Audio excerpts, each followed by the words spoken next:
Yeah. And we'll go off of Innocent, we'll go off of Sikais. Okay. Oh, and the Nolan last pick here. Yep. So, thank you again, gentlemen, analysts, Yeah. for your service towards the draft. Nolan last pick here coming in from Falcons Apbren. Gideon and Mirko, hope you guys are ready because we're throwing it over to you guys. Man, that first half of the draft, that was interesting, but at least between you and me, Mirko, we figured it out towards that second half as we start rolling into this game. Oh man, you know, it really felt like for SRG, they really wanted to deny those assassins away, but they left the Nolan open, obviously because the Tigreal is a big threat to them as well. But now that Kyle is on an assassin that can match the Ling when it comes to farm, it's scary. They have a Terizla as well. This is a very similar composition that they used to beat Liquid Echo just yesterday, or 2 days ago. And that's the thing, right? It's just a one-to-one solution. Hopefully the pieces are going to start falling into place. We're going to see whether our Malaysian representatives has what it takes to even take away a singular game in this best of 7 from the final bosses, the gods of the games. Falcons Apbren, as we start rolling into the land of dawn. It's going to be SRG on blue side up against FCAP on the red. SRG were definitely able to make Falcons Apbren bleed in game number 1. It looked dominant for Falcons Apbren at the start, but then towards the mid-game, SRG with Yums always looking for the fights, they were able to drag them down to the ground to actually make it a head-on battle. Yeah, I'm surprised that they were even to get the Falcons. They're not clipping their wings just yet, but definitely brought them to eye level, which is surprising. But looking at the emblems so far, seems pretty standard all across the board. However, this starts from the side of Falcons Apbren. In particular, Kyle Teasy, he opted to go for his orange buff first, then make his way down towards his purple, which does give an indicator that maybe they would just want to break the Faraga armor relatively early, just so that Flap Teasy has a better time in lane. Yeah, for sure. I think getting rid of the Faraga armor is going to be top prio for Falcons Apbren, because we were talking about this Exborg pick as well, off cam. The Exborg is really great in lane. In the team fights here, up against a lot of burst heroes, like the Valentina and even the Nolan, he will struggle a bit, but as long as Cram can utilize the lead he gets in the lane, if the rest of the team is able to also just let him do whatever he pleases in the lane, it's going to be A-okay for Cram. Now we get to the 1 minute 30 seconds and nothing has happened down by the EXP side, which gives Cram indication that, hey, it's probably safe on this side of the map for now. And as we notice, Kyle Teasy, he's on the top side, right? He's looking for an opportunity, maybe foreseeing that SRG was going to read into the EXP attack. Because look at them, they're sending 4 members down.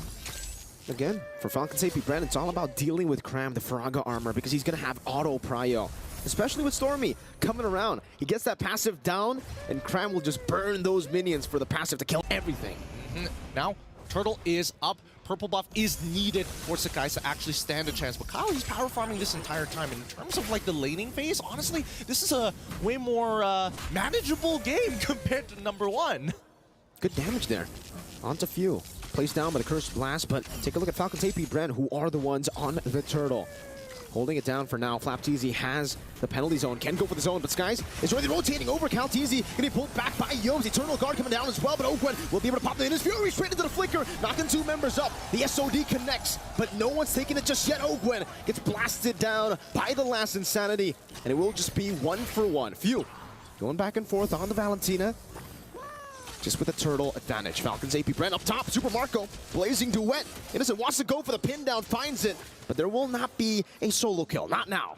Man, Innocent refuses to let go of any farm. He's like, I'm gonna pin you to the wall real quick. No. Let me quickly get the cannon. All right, we're done with the trade. Okay, we're done. No more afterwards. But at the end of the day, Falcons Apbren, despite trading both supports for each other, they were able to achieve that turtle. So if we're talking about a matter of inches, it's whether or not this turtle shield is going to make a difference in the upcoming engagement, right? Because right now, it's pretty passive between both top and bottom side, EXP and as well as gold.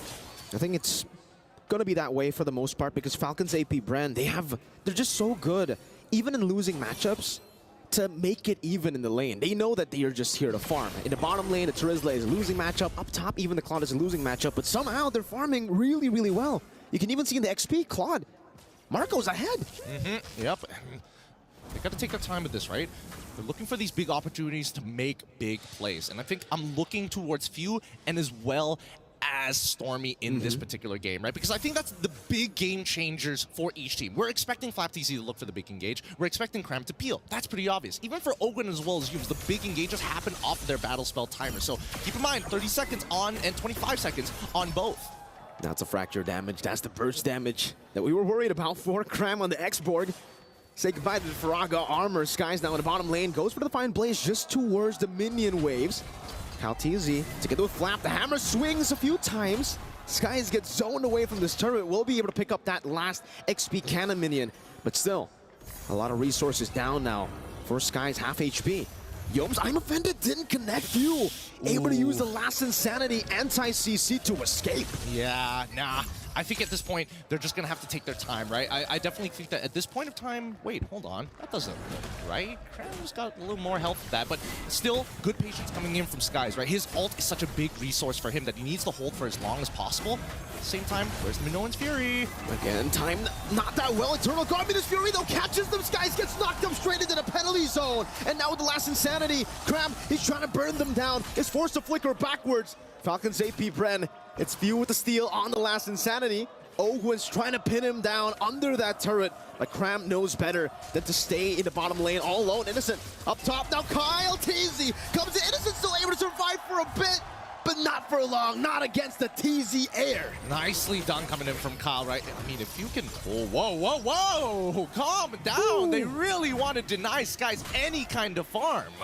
It's getting tough for Skies. 3 levels down against the Nolan. That was a threat that we were talking about as well in the draft. The Nolan can match the farm speed of Ling. So with the Terizla, so much prio. Now with Ogwen walking forward against Cram, Flap TZ can swing the hammer down with the cannon minion. The Skies will be forced to just go for that purple buff up top. Let's look at this replay one more time here, because again, the way, man, the fact that Kyle TZ just using the ult as a gap closer rather than I want the burst damage, knowing that Innocent still has his dashes, just goes to show Falcons Apbren, they got really clean communication. Like Super Marco's informing him about what is available to make these plays effective. Calculated, always calculated. Maybe that's why he earned the name TZ behind him, right? But again, for SRG, it'll come down to how they're able to slow the game down, but then make those off-angle engages. Yoms, again in the mid lane, getting chunked down. You have a game fact. Yep, Stormy leads MSC 2024 with the highest average assists per game at 10.2. He's not looking for those big plays. Oh, wait, hold on. Speed of Misery, but it's all to the backline, straight into the blazing duet by Super Marco! What the heck was that? Skies gets the Tempest of Blaze, but Super Marco just guns him down to pick up a Maniac! What a Maniac coming in for your boy Super Marco at 1 HP. We need a replay of that. We 100%. So we see the initial pushback 3. What? Eternal Guard hits. Where does it happen? Penalty zone hits 3, and Kyle just has so much damage. He has so much. He sets it up perfectly for Super Marco to walk in for free, and despite all of that, it just goes to show the jungle diff at this point of time. The 3-level lead that Kyle TZ has really making the difference. And let's look at the gold difference. Yup, he's still 2K ahead. Super Marco. There's a reason he has Super in front of his name. Time and time again, he decides to flex that Super name. Standing in front, no, below a Ling. He got knocked up. He's like, nah, Purify. He was getting stabbed. He's like, nah, I got guns. He's so brave. I don't know. Sometimes it feels like he teases people like, oh, I'm going to take off the bulletproof vest this time. Nah, there's still plating underneath it. Joke's on you. But with this being said, right, Falcons Apbren, they slipped up in game number 1 when Selangor Red Giants hit a power spike, and they managed to out-micro them in a singular fight to turn things around and find that momentum. I'm expecting that Falcons Apbren is going to take a much slower approach this time, and yeah, that's what we're seeing, right? They're not sending everybody. They're just, oh, if we hit it, then sure. If we don't hit it, we start backing up and waiting for the refreshes. It's all about poke, I feel, right, at this point of the game, especially considering for Cram, he wants to stay in these team fights for a long time. So if Falcons Apbren can just burst that Faraga armor down, nah, you can't really do much anymore. You're going to be forced to wait for the reset, for the regen of the Faraga armor. But yeah, man, Super Marco. He's like Kakashi with his mask, but Super Marco with his vest. Technically, you take it off, there's another vest down there, there's another plate down there. But at least for Skies, he is looking for farm. On the right place, Yums. I thought he was going to be bursted down there, knowing how far ahead Kyle is. But he just walks up, and Skies is able to get a trade. Few, though. He can stop us if he wants to. No, I don't think he spots it on. He checks it and he cancels it just to slow him down even further. How annoying. Worst yet, I think that Falcons Apbren are in a great position because honestly, Few, he has his two frontliners to create that space for him, and SRG don't have that same capability. Stormy is playing at the very edge of his max range, where Few, he can stay as far away as he wants to. Oh, Flapteasy set it up for me, and Ogren follows up. I can go in and out. Oh, look at the burst damage. On towards him, beating out the Eternal Guard for Peel. Skies is forced back as well. Crime is very low. And they can just stand there. Innocent up top, finding a turret. But look at that view again. Able to find the last insanity. That's a blazing duet. Skies steals the Lord somehow, some way. Marco gets the unstoppable. And Innocent gets a turret. That's a tempo breaker. That's the clearest indication. Look, wait. Let's see. Look at the Lord health. We know what's gonna happen.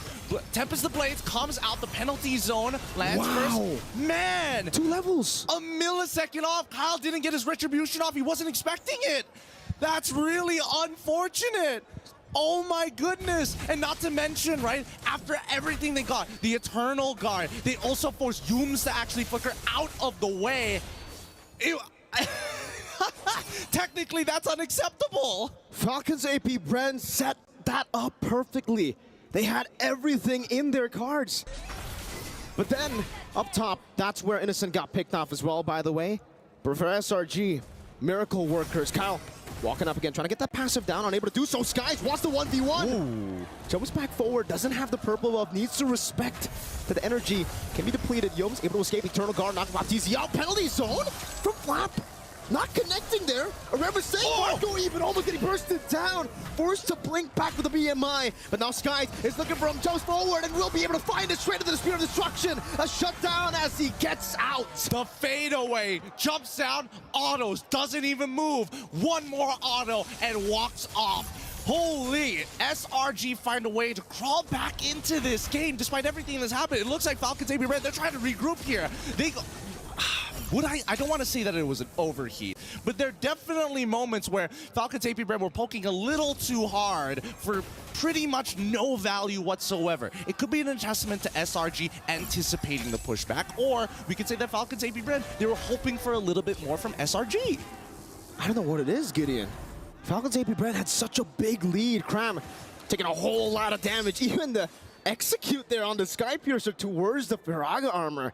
I didn't know you could execute the Firaga armor. Yeah, I didn't know that either. Doesn't happen very often here, but then again, it's not like we see Xborg every other day. When was the last time we saw Xborg? I think that was in the group stages already, man. Because that was the only time we got to see, like, you know, Terizla through. Once we got into the playoffs, man, the Terizla definitely was one of those things where, like, we gotta push him out of the way. But at this point of time, we look at the damage dealt, no one's still on top, and even the damage taken, right? Yep, there we go. Xborg as well as Terizla, both on top with, you know, Ruby not too far behind. And I think that Yum so far hasn't found a crazy I'm offended yet, right? I think that's the hardest part. Whoever's been throwing the first their abilities first tends to lose that match. But with the Winds of Nature from Slide and Super Marco, maybe he can make the super play. That's something that we have been seeing a lot from Falcons Apbren, but just in the few last minutes, it's been SRG finding those miracle plays, finding those super plays with an assassination from Skies. Somehow, it's like a timer for SRG. Every time they reach the mid-game, they suddenly get a massive power spike. Yeah.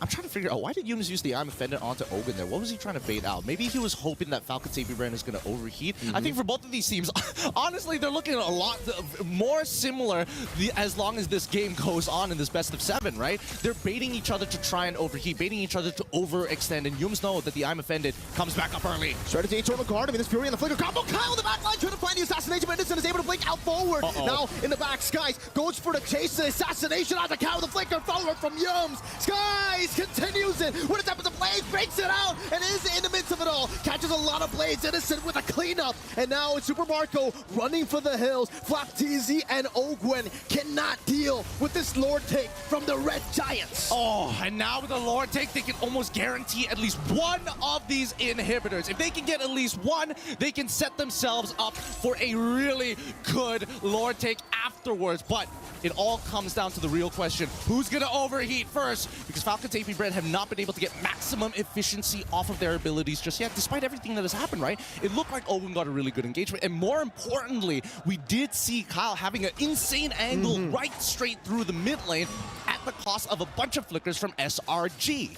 This is why the Nolan, it's really good, especially when you're in the lead, right? But when you get to the 50-50s, when the enemy team was able to weather out the early storm, it's very tough for you to enter these team fights. There's a Don't Run Wolf King. There's obviously a Spear of Misery. But let's take a look at the siege now. 3 mini waves crashing down into Falcons Apbren's base. Innocent finding the pin down straight at that I'm offended. Over and over with the Eternal Guard catching Mlbbph. Minus Fury used up, but it was cancelled by him taken down. Now Sky jumping to the back using the Sky Piercer. Forcing the Winter Crown out. Mlbbph with a DPC. Locking Yums down, but he has the immortality. He can still survive. Sky is again poking Few. And Falcons Apbren, they live to tell the tale, to see another day. But SRG don't want to stop there. The siege continues. This time to mid lane with Yums. Over with the conceal already. I'm offended onto Few. Straight into the stab down. Few taken down, traded in. Blue from Marco with a blazing duet. Finding one, going for the trade. The base is open though. Skies assassinates Marco straight into the BMI. Kyle versus the world. Now jumping in with a fracture. Unable to get him. Innocent 1 HP. Skies goes for it. Minion's Fury onto the Cannon Minion. Now Ogwen, the master. 2v1. Tempest Ablaze. Ogwen taken down. Burnt to the ground. Penalty zone. It's a penalty zone. As Vlad goes for it, but Skies buys the immortality. And they drag the Falcons to ground level. They're looking eye to eye. Even gods have to take one step down to see this new threat. Oh my god, what momentum. How do they swing it? And all of this thanks to a simple mechanic. Curse Blast. Where's your HP now, brother man? Where's your HP?